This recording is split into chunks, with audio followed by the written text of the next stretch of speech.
時，校董會將繼續弘揚愛國愛澳核心價值，引導大學培養更多嘅德才兼備、符合國家同埋澳門所需要嘅優秀人才，為澳門繁榮穩定同埋國家發展大局貢獻力量。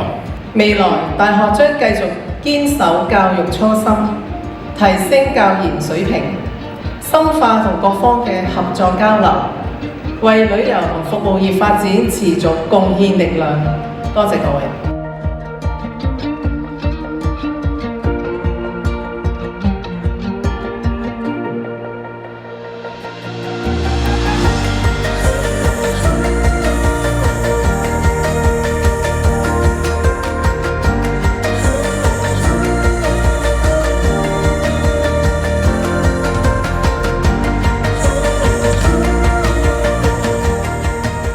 So those years were the happiest of my life, and I will always have this team in my heart. Thank you.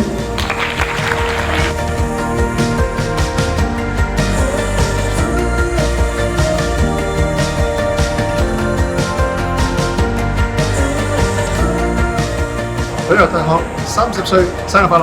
當然啦！